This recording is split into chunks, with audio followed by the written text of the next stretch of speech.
Buenas tardes. Los tumores primarios del sistema nervioso central en los niños contribuyen de manera significativa a la morbimortalidad en todos los grupos de edad.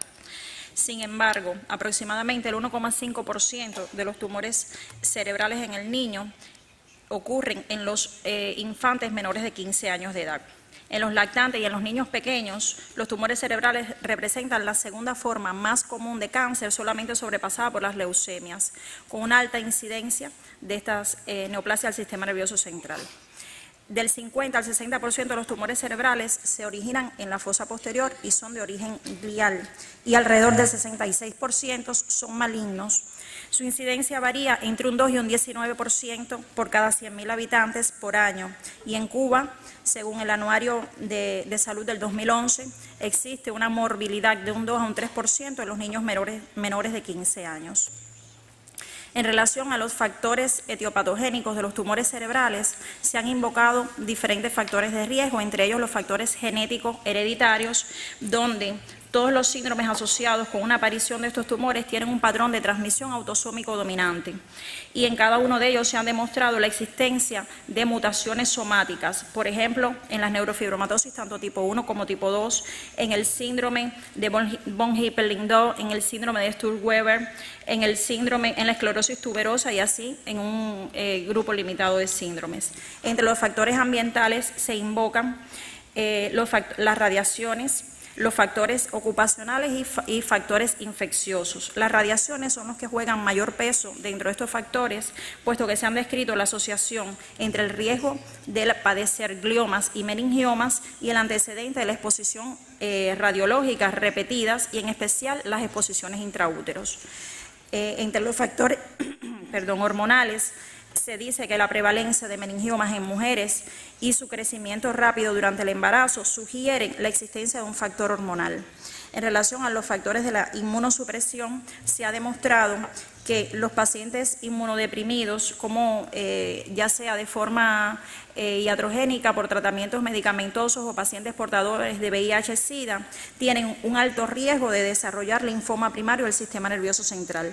Y con relación a los traumatismos, se ha descrito una mayor incidencia de meningiomas en pacientes que tenían historia de traumatismos craneoencefálicos graves o a repetición varios años antes de su diagnóstico.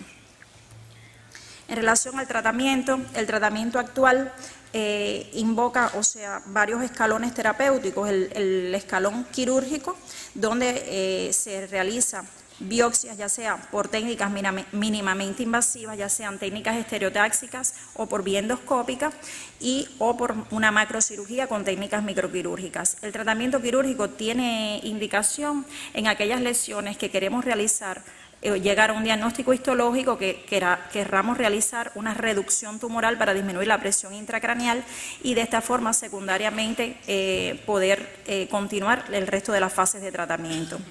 No todos los tumores actualmente tienen realmente criterio quirúrgico, depende de su extensión, de su localización, de la profundidad. Y vamos a ver a continuación varios pacientes que no entraron dentro de las variantes de tratamiento quirúrgico. La radioterapia en sus diferentes variantes es la otra fase de tratamiento que en el caso de nuestros niños, reciben la radioterapia con el acelerador lineal, que esto reduce el riesgo de efectos secundarios al tejido cerebral adyacente y se reduce más el campo a irradiar y por tanto los efectos tanto mediatos como inmediatos deleterios de la propia radioterapia. La quimioterapia es el otro escalón terapéutico que, como se ha dicho en conferencias anteriores, tiene la limitación de que la mayoría de estos agentes no atraviesan la barrera hematoencefálica y sí, ciertamente, sí hay un grupo de tumores como los tumores de origen embrionario, como el méduloblastoma y tumores germinales en los cuales la quimioterapia sí ha jugado un papel importante. Otras variantes de tratamiento están la inmunoterapia, hoy muy en boga, y donde en nuestro país existe un protocolo de tratamiento para los tumores difusos de tallo por el Centro de Inmunología Molecular con el nimotuzumab o HR3. Con relación a la mortalidad infantil según sus causas, según el Anuario de Salud del 2011, se analizaron los grupos de edades de 0 a 14 años, los tumores representaron la segunda causa de muerte, o sea, de defunciones en ese grupo etario. Sin embargo, en el grupo etario de 5 a 14 años representaron la primera causa de muerte. No se analizó el grupo mayores de 15 años, puesto que englobaba la edad adulta. A continuación, el reporte de casos con el efecto de una solución de veneno del escorpión, Robalurus Johnson, en pacientes con tumores cerebrales de tallo encefálico.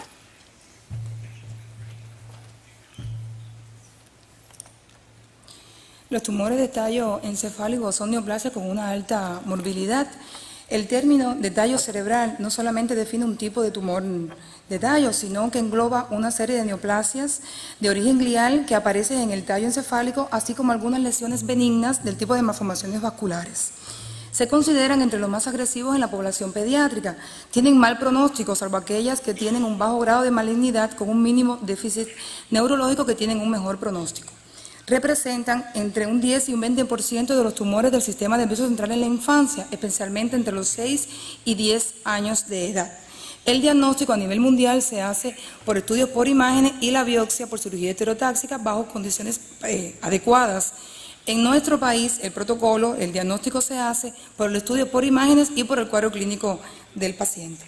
La sobrevida a los 5 años depende de su localización, aproximadamente un 80% aquellos tumores que se van a localizar en mesocéfalo, alrededor de un 20% los tumores que aparecen en puente y médula oblongada y menos de un año aquellos tumores que son intrínsecos difusos de tallo cerebral. Es importante tener en cuenta que por lo general los tumores intrínsecos de tallo cerebral, que son el 80% de estos tumores, la sobrevida es muy corta, generalmente entre 6 meses hasta un año desde su diagnóstico. En nuestro país, por la alta morbilidad y mortalidad que conlleva el abordaje directo de estas lesiones, por el patrón infiltrativo que tiene estas lesiones de tallo cerebral y por el estado depauperado que tienen los pacientes cuando se diagnostican, teniendo en cuenta que estos tumores pueden alcanzar una gran dimensión antes de aparecer los primeros síntomas, por lo tanto estos síntomas pueden pasar desapercibidos y ya conlleva un diagnóstico tardío. En nuestro país la cirugía solo se indican en aquellas lesiones con crecimiento exofítico. En el caso de lesiones intrínsecas difusas de tallo y en aquellos pacientes con Lansky y Karnofsky mayor de 40 con una expectativa de 3 semanas, se utiliza tratamiento combinado con radioterapia y el nimotuzumab o HR3 o Simager como se les conoce, dejando solamente como monoterapia el Simager o nimotuzumab mientras haya lesiones imagenológicamente visibles. Se realizó un estudio observacional en un paciente con diagnóstico histológico de astrocitoma grado 2 y otro paciente con glioma difuso de tallo encefálico, los cuales recibieron como único tratamiento una solución natural de veneno de escorpión Robalurus Johnson en un periodo determinado. Se evaluaron las variables calidad de vida según la escala de Lansky y la escala de Karnofsky. También se evaluó el tamaño tumoral por la resonancia magnética nuclear de cráneo y las reacciones adversas por el interrogatorio a los pacientes y o padres y por el examen físico de los complementarios.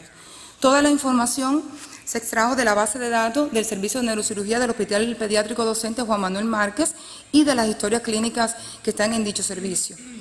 Previa indicación del tratamiento con la solución natural de veneno de escorpión, en un equipo de investigadores de la Biofan se reunió con el equipo de neurocirugía donde se presentó el producto, se discutieron todos los casos con la jefa de servicio de neurocirugía y todos los colegas nuestros, que aquí presenta la doctora Marta Ríos, y se le entregó un consentimiento informado a los padres de los pacientes, los cuales se le explicaron y estuvieron de acuerdo en que sus niños llevaran nuestro tratamiento. Aquí está la escala de juego de Lansky, que fue una de las escalas que utilizamos para evaluar la calidad de vida, y la escala de gravedad de Karnofsky, también utilizada en pediatría y bueno, en adultos, además en oncología. Reporte de caso, el primer caso. Se trata de un niño de 5 años con antecedentes de buena salud hasta mayo del año pasado, donde comienza con cefalea ligera, náuseas y vómitos. Se interpreta como una meningoencefalitis viral, se le pone tratamiento y mejora aparentemente, continuando la cefalea pero de moderada intensidad. 4 meses después, se intensifica la cefalea, aparecen vómitos e inestabilidad para la marcha y se ingresa el 2 de septiembre del año pasado. El examen físico positivo neurológico, un niño que llega al servicio de neurocirugía, somnoliento, con cuadriparesia discreta -1, inestabilidad para la marcha con aumento de la base de sustentación y marcha zigzag. Y una escala de Glasgow para el coma de 14/15 máximo, con un Lansky de 30 y un Karnofsky de 50. Al llegar al servicio de neurocirugía, se le hacen los estudios hemoquímicos, los cuales fueron normales, y se le hace una resonancia magnética nuclear de cráneo al ingreso, donde se observa una imagen ligeramente hiperintensa, con pequeñas áreas hipointensas en su interior por hemorragia intratumoral en relación con la región cuadrigeminal y la región talámica izquierda, que mide en sentido anteroposterior 32.4 milímetros y en sentido transversal 23.9 milímetros. Se acompaña además de dilatación ventricular y además con un edema periventricular, que son signos de hidrocefalia activa. Esta es la dilatación ventricular con los signos de edema periventricular. Esto es en un corte axial en técnica de T1. En el corte sagital en técnica de T2 podemos observar una imagen hiperintensa con área más intensa en su interior en relación con la hemorragia intratumoral que ocupa desde la región mesocefálica hasta el tálamo, con una altura de 23.9 milímetros y en sentido transversal 35 milímetros. La lesión va desde la región mesocefálica hasta el tálamo. Se acompaña además de signos de hidrocefalia aguda con una ventriculomegalia importante y edema periventricular. Y en el corte coronal en técnica de T2 se observa una imagen mixta con zonas hiper e hipointensas desde la región cuadrigeminal hasta la región de tálamo izquierdo. Aquí está la lesión que va de la región cuadrigeminal hasta el tálamo izquierdo, donde mide como altura 30 milímetros y transversal 24 milímetros, acompañada de dilatación de los cuernos frontales y temporales de los ventrículos laterales, que son signos de hidrocefalia aguda. Por lo tanto, aquí estamos presentes ante un caso con un tumor de tallo con extensión talámica. Al llegar al servicio se le pone tratamiento con dexametasona para el edema citotóxico provocado por la misma lesión, se le pone manitol para disminuir la presión intracraniana, acetazolamida, que también ayuda a disminuir la cantidad de líquido cefalorraquídeo, que en los niños esta droga lo conduce a una acidosis metabólica que se contrarresta con el uso de bicarbonato de sodio. Se le pone fenitoína como anticonvulsivante, se le pone ranitidina como protector gástrico además. Y 2 meses después del ingreso se le indicó la solución de veneno de escorpión Ropaluro Johnson en el mes de octubre del año pasado. Se le indicó radioterapia este año, desde mayo hasta junio, igual que el nimotuzumab, que comenzó en el mes de mayo hasta la actualidad, que continúa como monoterapia. Aquí evaluamos la calidad de vida, es decir, la evolución de la calidad de vida desde antes de utilizar nuestra solución y 6 meses después. El niño, por una serie de complicaciones que tuvo por la hidrocefalia, solamente se mantuvo con la solución natural de veneno de escorpión Ropaluro Johnson desde octubre del año pasado hasta el mes de abril del presente año. Él comenzó con un Lansky de 30, paciente que estaba encamado, que necesitaba asistencia para juegos tranquilos, y un Karnofsky de 50. 6 meses después, ya el niño está con un Lansky de 70 y un Karnofsky de 80, capaz de realizar actividad normal con esfuerzo y algunos signos y síntomas de enfermedad. Aquí estamos frente a una secuencia de imágenes desde que el paciente ingresó hasta la actualidad en un corte axial en técnica de T1, donde podemos ver los diámetros en sentido antero-posterior al inicio del tratamiento, que medía 32.4 milímetros, y en sentido transversal 23.9 milímetros. En el seguimiento que se le hace al paciente, solamente con el veneno de escorpión Ropaluro Johnson, vemos una disminución en sentido antero-posterior de la lesión desde 32 hasta 27.1 milímetros. Recuerden que este niño estuvo solamente con el veneno de escorpión Ropaluro Johnson porque hizo varias complicaciones por la hidrocefalia. Aquí se hizo la endoscopía, aquí se hizo una biopsia por heterotaxia donde hubo un sangramiento intraventricular por lesión del plexo coroide, donde se hizo una derivación ventricular al exterior, y aquí ya el niño estaba derivado a peritoneo, hizo una disfunción valvular hizo una incompetencia peritoneal y retroperitoneal hasta que finalmente en el mes de abril se le pone definitivamente una derivación a vesícula biliar hasta hoy, que ha funcionado muy bien. Este es las dimensiones de la lesión post-radioterapia. El niño concluyó la radioterapia en el mes de junio, pues desde mayo hasta junio se le hace una resonancia magnética nuclear en el mes de julio, pero tenía mucho edema perilesional, por lo tanto era muy difícil establecer los límites de la lesión, por lo que se le repite un mes después y vemos la disminución en ambos sentidos, tanto anteroposterior como transversal de la lesión, desde 32.4 milímetros hasta 22.1 milímetros, igual que en sentido transversal de 23.9 hasta 23.5. En el corte sagital, comparativamente en técnica T1 y técnica T2, vemos que el niño comienza con unos diámetros de la lesión en altura 23.9, transversal 35.0 y en el mes de febrero, donde se hace el seguimiento, vemos que disminuyó desde 35 milímetros en el corte transversal a 31 milímetros, sin mucha variación en las dimensiones en sentido de altura. Y post-radioterapia, desde 35 milímetros hasta 26.5 milímetros. Aquí se repite la lesión que ya se explicó anteriormente, una lesión que va desde mesocéfalo hasta tálamo, con la gran dilatación ventricular. Y en el corte coronal, en técnica de T2, aquí está la secuencia desde el ingreso, vemos que en altura las dimensiones de la lesión iba de 30 en sentido de altura y transversal en 24, y en el mes de febrero, como hay una disminución evidente en sentido de altura de las dimensiones tumorales, no así en el corte transversal. Y post-radioterapia podemos ver que ambas dimensiones, tanto en altura como en sentido transversal, hubo disminución de la lesión. Repito, esto es una lesión que va desde mesocéfalo hasta la región talámica izquierda, acompañada de una hidrocefalia, es decir, una dilatación de los cuernos frontales y laterales y temporales de los ventrículos laterales. Perdón. Este es el niño ahora. Y aquí ustedes van a ver el examen neurológico actual, que la doctora le va a ir explicando. El examen físico en que se basa, neurológico. En el examen físico ahora estamos explorando la musculatura oculomotora para precisar la toma de los nervios craneales tercero, cuarto y sexto. Se explora la convergencia, la cual se integra a nivel mesocefálica. Otros nervios craneales, como el trigémino, el facial, o sea, la fuerza muscular a nivel de la cara, el movimiento de elevación del párpado, de cierre de los ojos.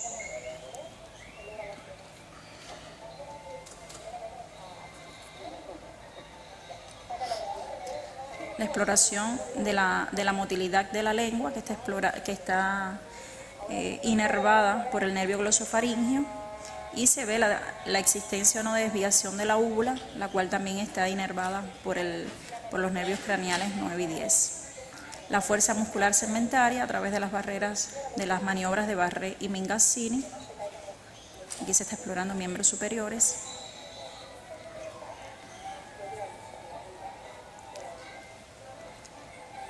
Vemos una claudicación en el miembro superior derecho. Distalmente se explora la fuerza muscular.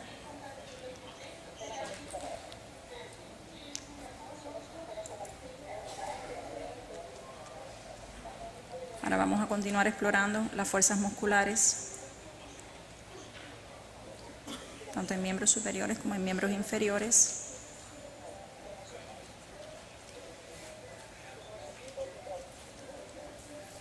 Vemos una discreta caída del miembro superior izquierdo.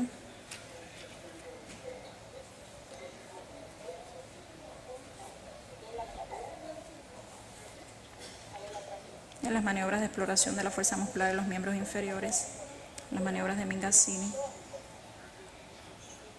El niño con los ojos cerrados, con las manos relajadas. Este niño tiene 5 años, por eso la cooperación no es la más adecuada, aunque es un niño muy cooperador.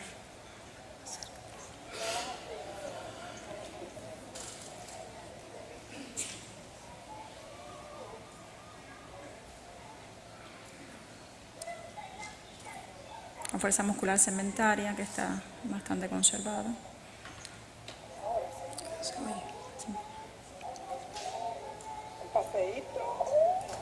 Y esta es la marcha actual del niño.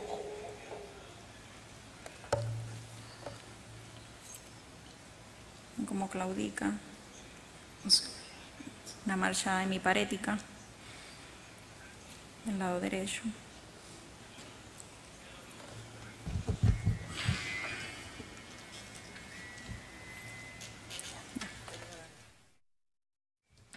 Aquí está el segundo reporte de caso. Se trata de una paciente de 10 años de edad que comienza hace 2 años atrás con cansancio, disminución de la fuerza muscular del lado derecho y cefalea sin ritmo horario que disminuía con el reposo y el uso de analgésico. Meses después se hace notable la pérdida de la fuerza muscular del lado derecho a predominio braquial, con dificultad para la marcha, cefalea intensa y caídas frecuentes, por lo que se decide ingresar para estudio y tratamiento.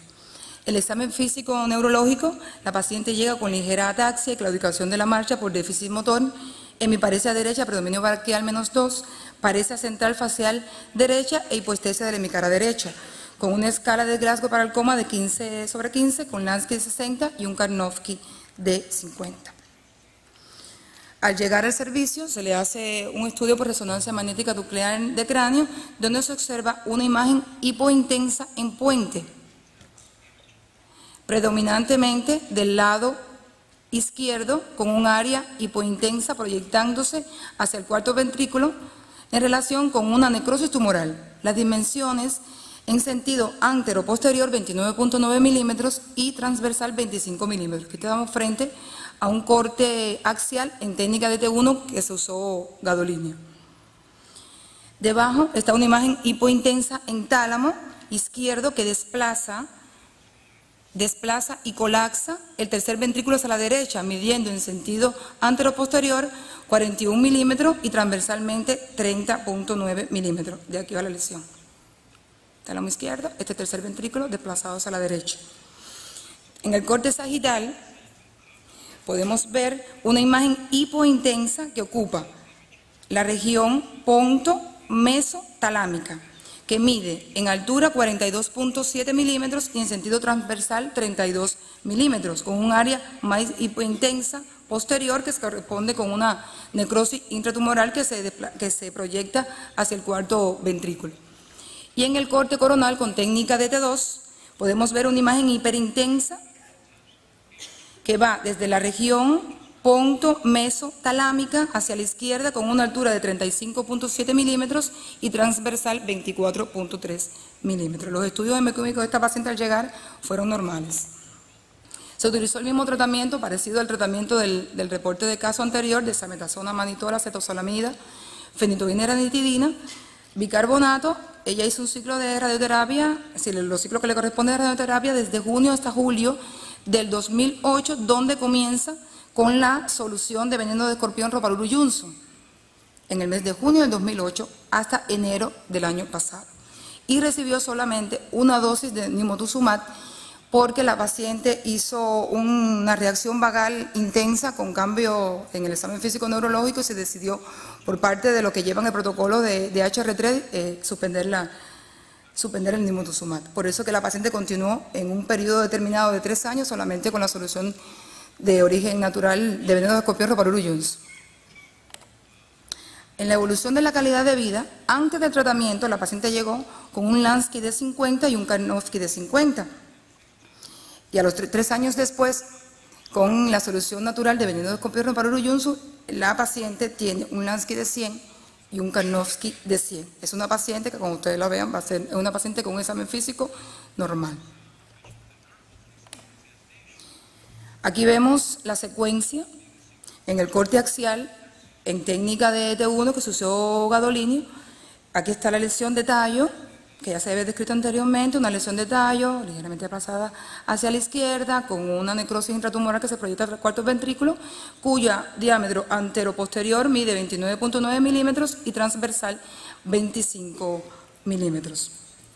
Y aquí la lesión de tálamo, que desplaza el tercer ventrículo hacia la derecha, que mide en dimensiones anteroposterior 45.1 milímetros y transversal 30.9 milímetros. Es importante que aquí se utilizó gadolinio, no hubo captación por parte de la lesión, por lo que nos sugirió en aquel momento, bueno, a los especialistas, pensar que era un tumor de bajo grado. La paciente llevó la radioterapia desde junio hasta julio del 2008 y en el mes de junio comenzó con la solución natural de veneno de escorpión Roparouro Johnson hasta enero del año pasado, 3 años. Aquí vemos el estudio en julio del presente año, donde vemos las dimensiones de la lesión en sentido anteroposterior 25.8 milímetros y transversal 19.7 milímetros. Hay una disminución evidente del tamaño tumoral. Y en la lesión de tálamo vemos que en sentido de dimensión, en sentido anteroposterior que medía 45.1 milímetros, actualmente en el mes de julio del presente año mide 27.2 milímetros y de las dimensiones transversal de 30.9 milímetros a 23 milímetros. En el corte sagital, aquí vemos la lesión, una lesión pontomesotalámica, cuyas dimensiones en altura 42.7 milímetros, transversal 32 milímetros, y en el mes de julio del presente año ustedes ven una disminución evidente de la talla tumoral, de 42.7 a 31.2 y de 32 milímetros transversalmente a 17.7 milímetros. Este es el corte coronal en técnica de T2.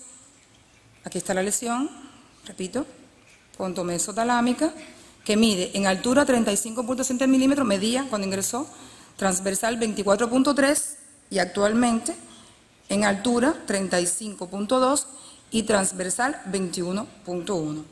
Ven la disminución evidente de la lesión. Estado actual de la paciente.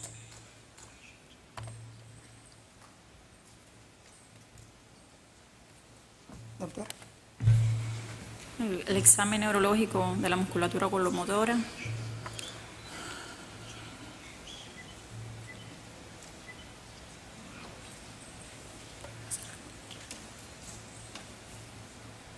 De la musculatura motora a nivel de la cara, o sea, explorando el facial, nervio facial,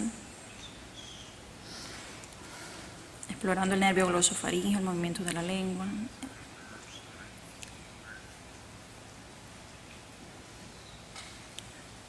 el noveno, el décimo, el 12 nervio craneal, explorando la elevación de los hombros a través de los músculos esternocleidomastoideos, por tanto estamos explorando el onceno nervio craneal.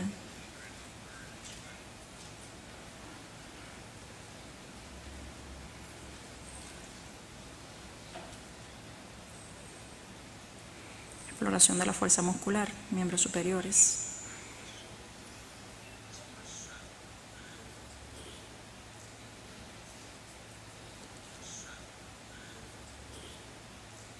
Esta paciente que llegó con una hemiparesia derecha, -2, actualmente ha recuperado completamente la fuerza muscular. La fuerza muscular segmentaria que está completamente conservada.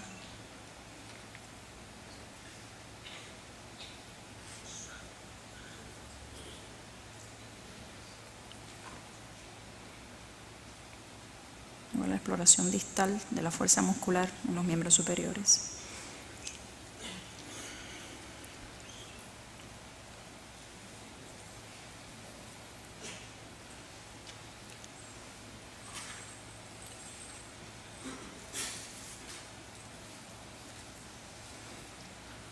Continuamos la exploración de la fuerza muscular en miembros superiores segmentariamente. Y vemos que no hay claudicación, que no hay caída de las extremidades.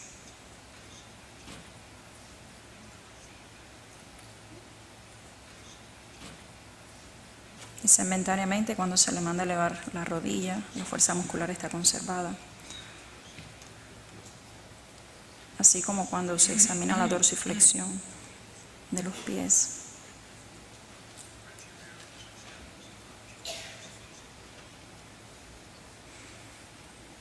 se exploran también, como esta lesión inicialmente era una lesión que llegaba hacia los pedúnculos cerebelosos, se exploran entonces las maniobras buscando dismetría con la maniobra índice-nariz, lo cual es normal.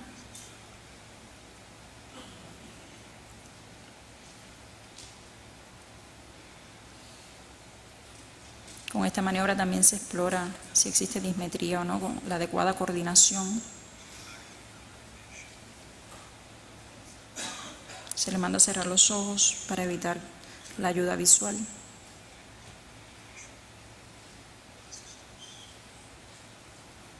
Y la marcha de la paciente. Es una marcha normal, sin claudicación.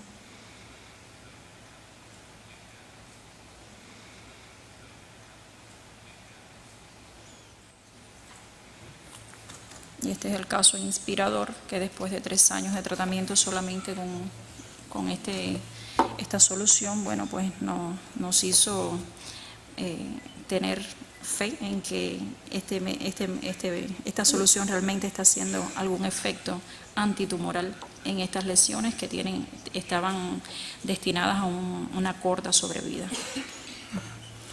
Como conclusiones, el uso de una solución natural de veneno de escorpión Ropalurus Johnson mejora la calidad de vida de los pacientes con tumores cerebrales, disminuye la lesión y es seguro. No pusimos el examen, es decir, ya vieron el examen físico, pero no el interrogatorio para la aparición de reacciones adversas por parte de los padres. No se reportó ninguna reacción adversa en ninguno de los casos. Y a continuación la doctora continuará con la evaluación de la calidad de vida de los pacientes con tumores intracraneales tratados con terapia combinada, utilizando el producto nuestro además. Bueno, vamos a hacer el reporte de 5 pacientes, 3 de ellos portadores de tumores difusos de tallo, un paciente portador de un ependimoma anaplásico intraventricular y un paciente portador de un macroadenoma de hipófisis secretor mixto, tanto de hormona de crecimiento como de hormona de prolactina. Para la audiencia no médica, para tener una generalidad sobre los ependimomas, estos son tumores derivados de las células ependimarias, o sea, de localización intraventricular, que su cuadro clínico depende de la localización, del tamaño y generalmente se presentan con un síndrome de hipertensión endocraniana al ocluir la lesión el libre flujo del líquido cefalorraquídeo.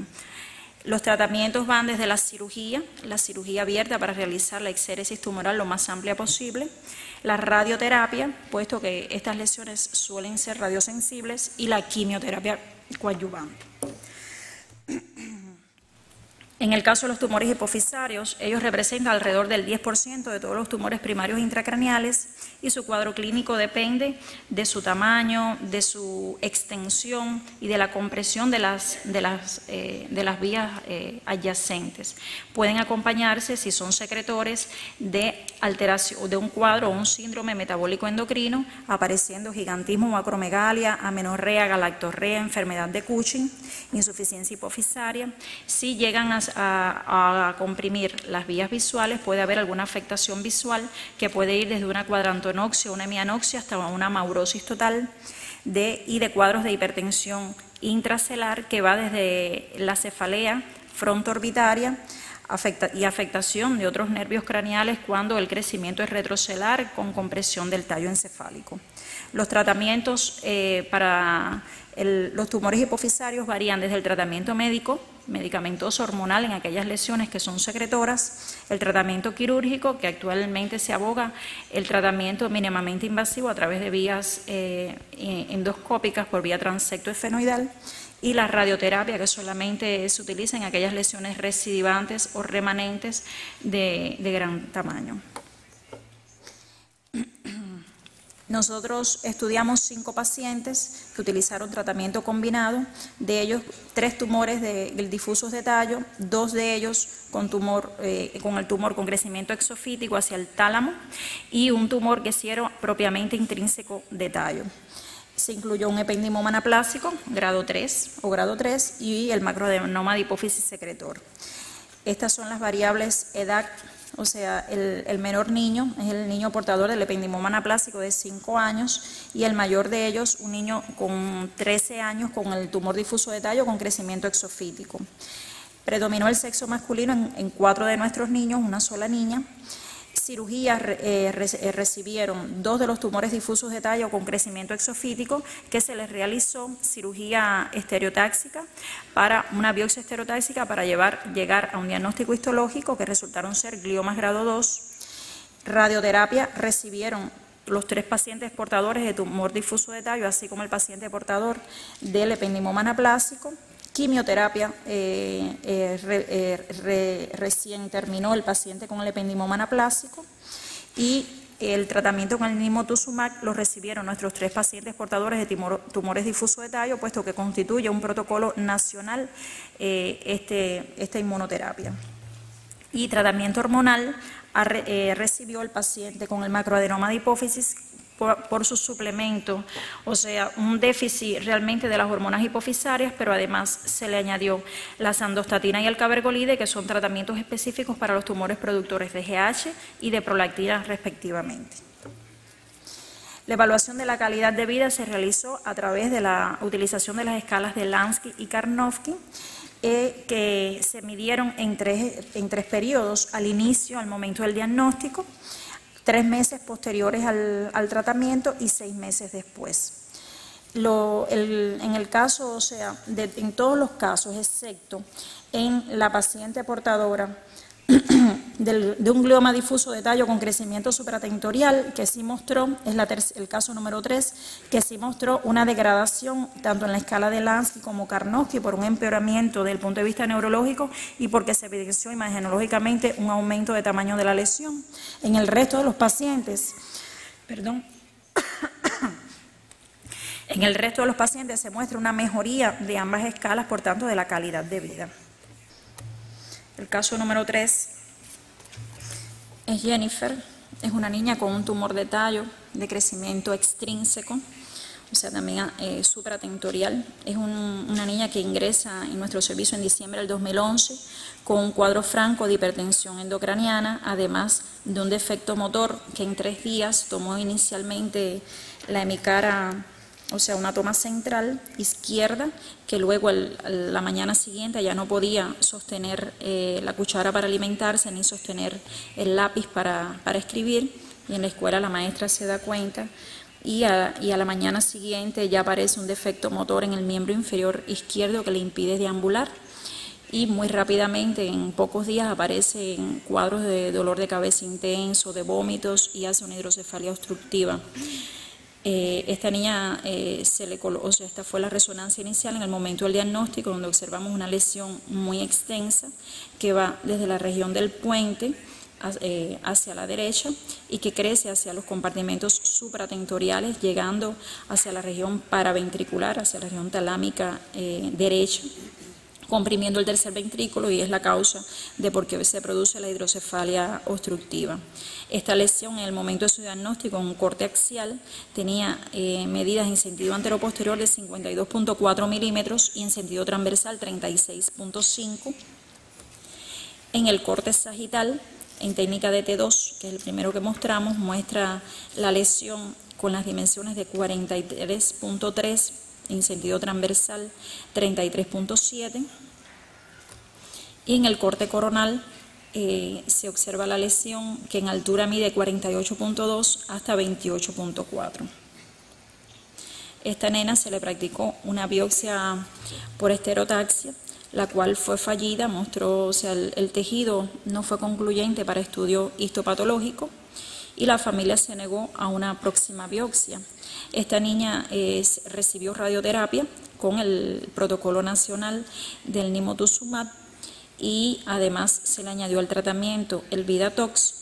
Sin embargo, a pesar de estas terapias combinadas, post-radioterapia observamos realmente aumento de las dimensiones tumorales, realmente la lesión de 52.4 en sentido anteroposterior aumentó a 64.6 y en sentido transversal de 36.5 pues varió a 45.6.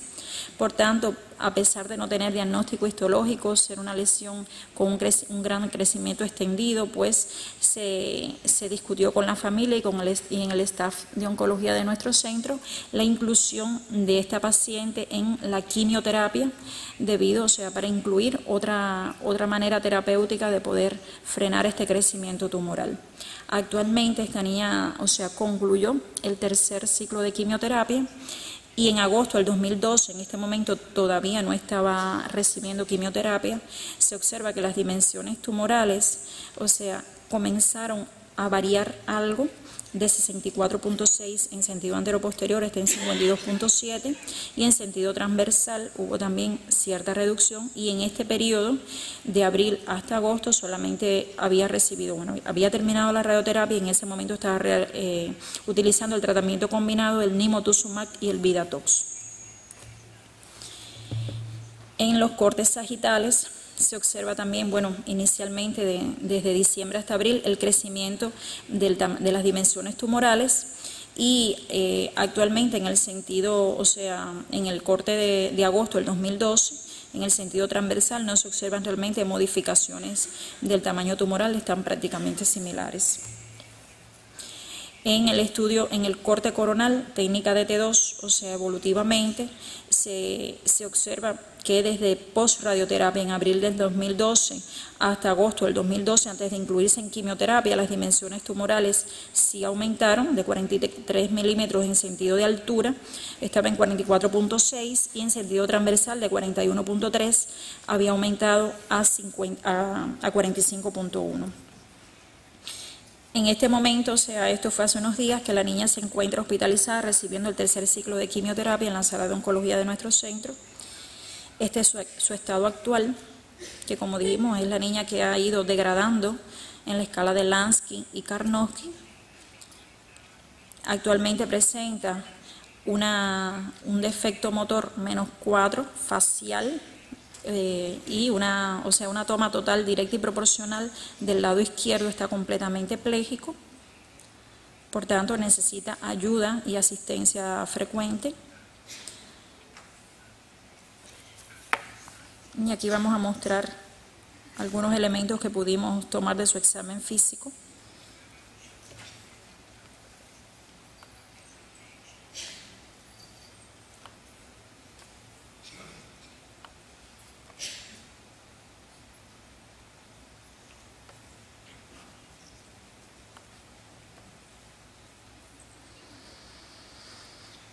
Los movimientos oculomotores.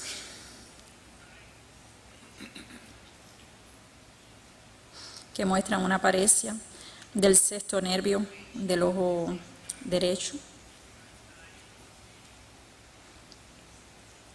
La fuerza muscular a nivel de la cara, donde se observa la paresia facial central del lado izquierdo, la lengua que conserva bien sus movimientos, a pesar de ser una lesión tan extensa y que incluye la región puente mesocefálica, la fuerza muscular que está completamente pléjica, el miembro superior y el miembro inferior izquierdo.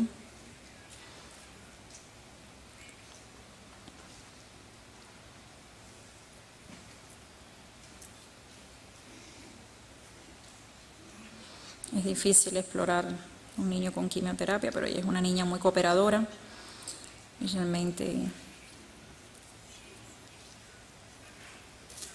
estos niños son grandiosos.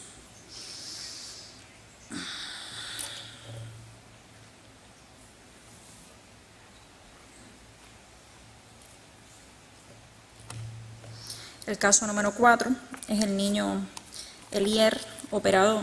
Ven ahí la tomografía de diciembre del 2011, que es el momento en que se diagnostica. Es un niño de 4 añitos de edad que tenía antecedentes de salud hasta diciembre del 2011, cuando empieza con cefalea frontal que iba incrementándose en intensidad y que no aliviaba con los analgésicos habituales. Además presentó cuadros de eméticos, cuadros de vómitos siempre postpandriales, y esto pues llevó a los padres a recibir asistencia médica. Se hace una tomografía inicial donde se observa una gran lesión tumoral. Esto es un estudio sin contraste donde se ve la lesión hiperdensa por tomografía, que ocupa el ventrículo lateral del lado derecho y que está produciendo una dilatación asimétrica de ese lado.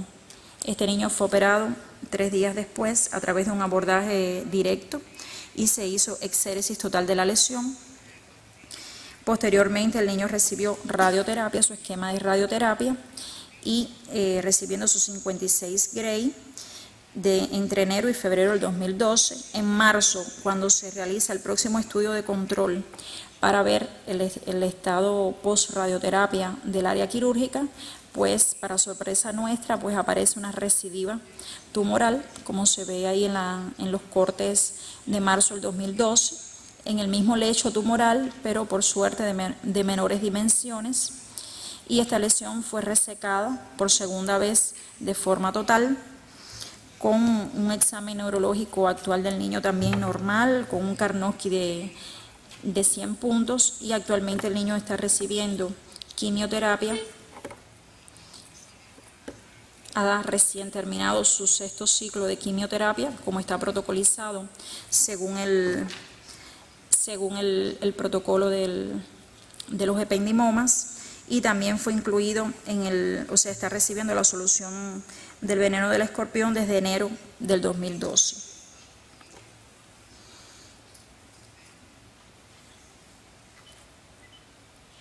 Aquí el examen neurológico, igual, donde su examen físico es completamente normal, no hay ningún hallazgo positivo.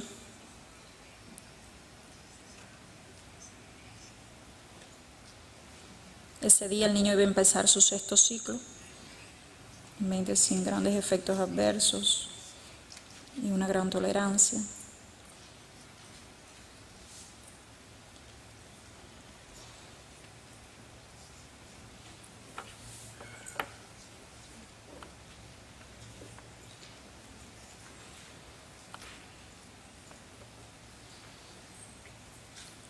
La fuerza muscular segmentaria en los miembros inferiores, que está conservada.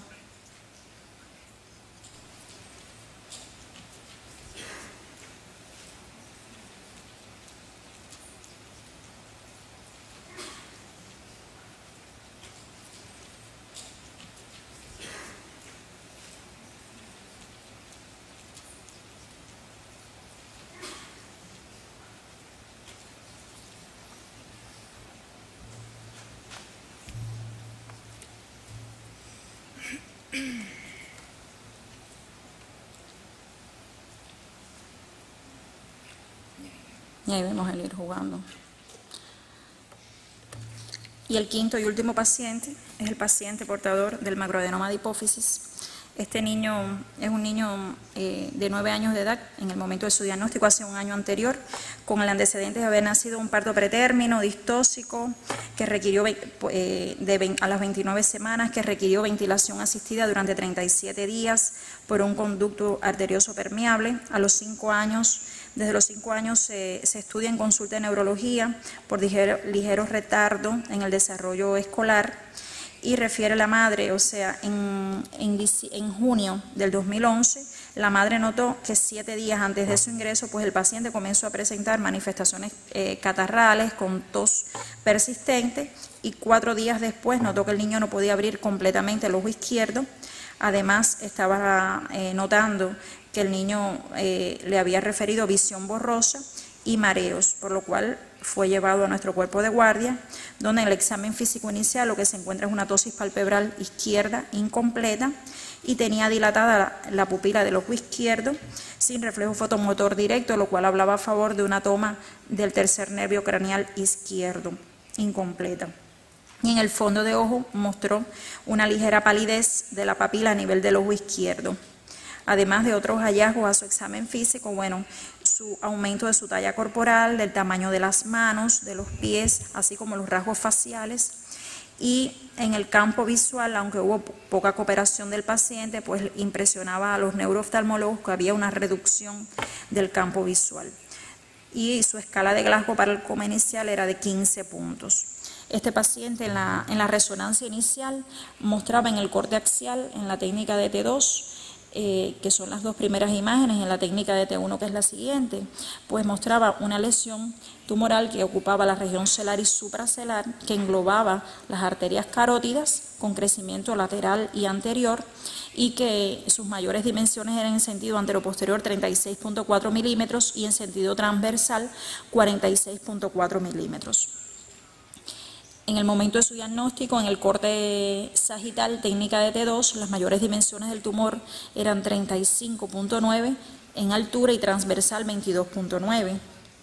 Y en el corte coronal, pues las mayores dimensiones fueron altura 45.9 centímetros y transversal 45 milímetros. Es esta gran lesión que se muestra, que llega hasta el tercer ventrículo, aún sin producir una hidrocefalia, pero puede llegar a producir estas lesiones una hidrocefalia obstructiva. Debido al gran tamaño tumoral, a que englobaba las arterias carótidas, lo cual puede generar un accidente quirúrgico a la hora de realizar la exéresis tumoral de esta lesión, incluso por vías mínimamente invasivas, pues se decidió utilizar tratamiento hormonal para tratar de reducir de tamaño la lesión.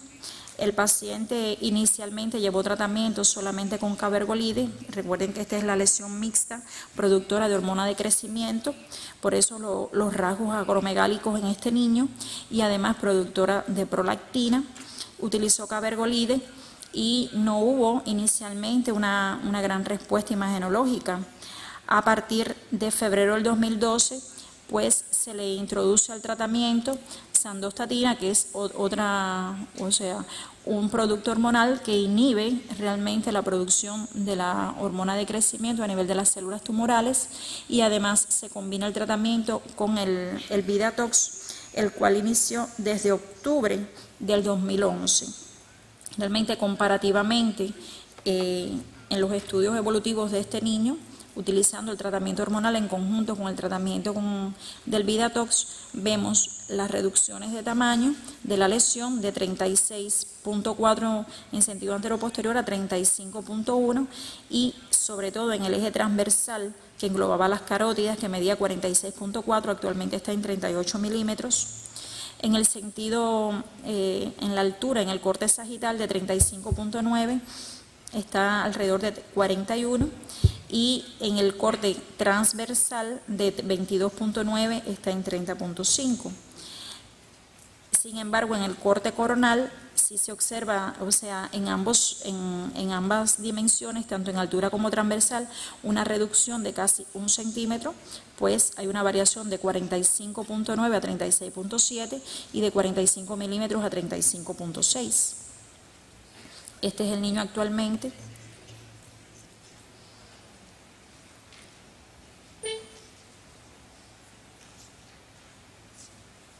Este es el niño en su casa, que fue visitado.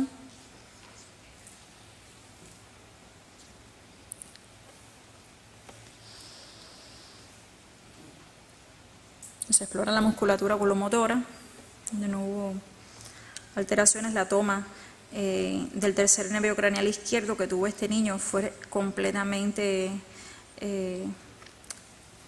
resuelta.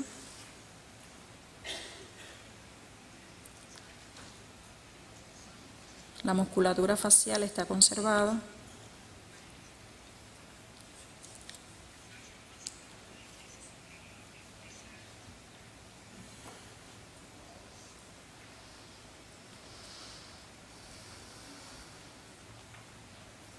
La fuerza muscular segmentaria, miembros superiores.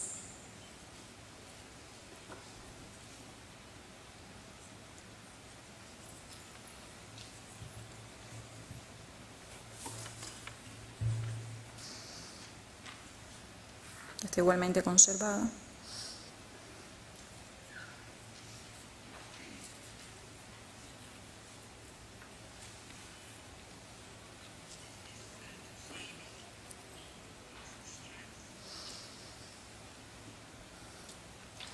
así como la fuerza segmentaria en sus miembros inferiores igual, se encuentra completamente normal.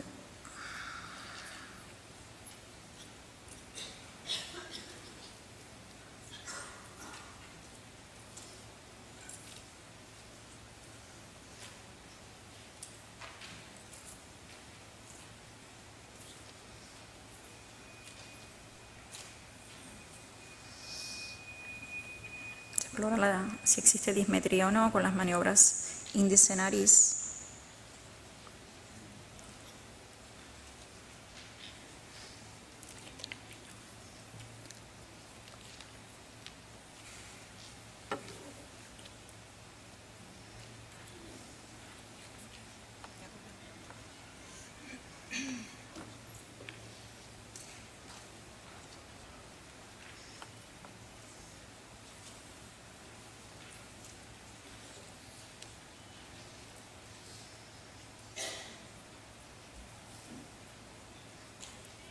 Esa cicatriz en la cabeza es una alopecia, él no ha recibido tratamiento quirúrgico. Y la marcha, que es completamente normal, no hay defecto motor. Y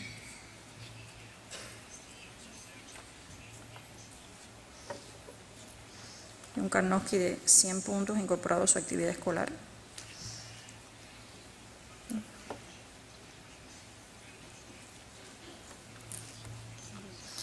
Por tanto, la conclusión de nuestro pequeño trabajo es que el uso de una solución natural del veneno del escorpión, Rhopalurus junsu, combinado con otras terapias, pues mejora la calidad de vida de los pacientes con tumores cerebrales. Este es nuestro colectivo, nuestros niños con su familia. Y bueno, aunque no es un protocolo de trabajo, es sencillamente nuestra pequeña experiencia observacional de lo que ha pasado con nuestros niños que han recibido ya sea terapias como monoterapias o terapias combinadas con estos productos. A continuación podrán ver con sus propios ojos nuestros niños con su familia, van a ver su estado neurológico actual.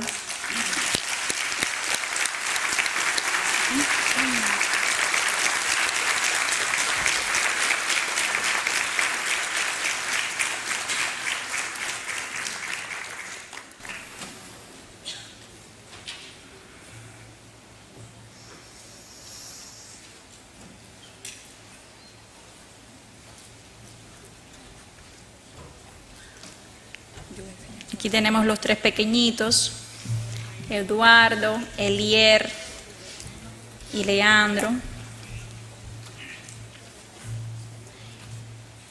Nuestros tres niños mayores, Pedro, Yaris Lady y Dashel.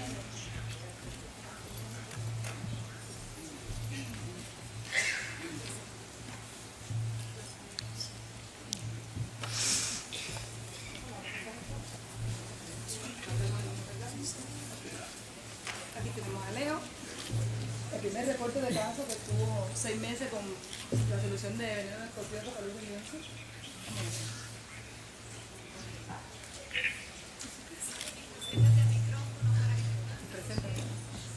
Aquí está Elier, del ependimoma anaplástico. Tú preséntalo, Mateo, lo suyo. Bueno, el primero de nuestros niños es Leandro, el niño de la lesión difusa de tallo con crecimiento supratentorial hacia el tálamo izquierdo. Elier, el niño operado del ependimoma anaplástico. Eduardito, el niño que no fue operado, pero que es portador de una lesión difusa intrínseca de tallo. Y nuestros tres niños mayores, Anis Lady, la niña que llevó 4 años el tratamiento, la monoterapia con el Vidatox. Dashel, el niño del macroadenoma de hipófisis, secretor. Y Pedrito, el niño de la lesión intrínseca de tallo con crecimiento supratentorial hacia tálamo izquierdo. Y bueno, sus familiares.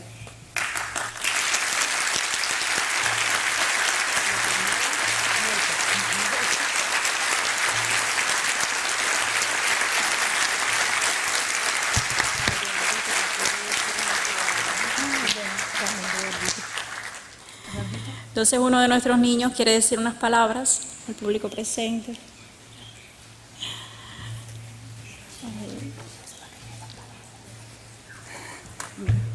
gracias.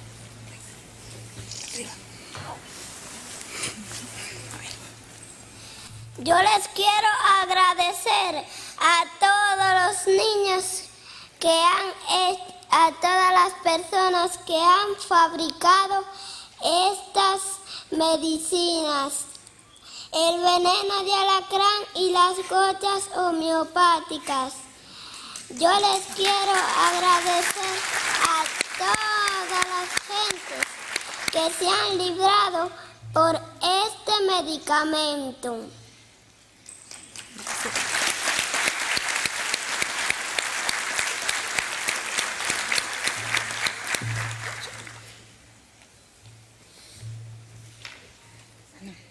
Muchas gracias por su atención.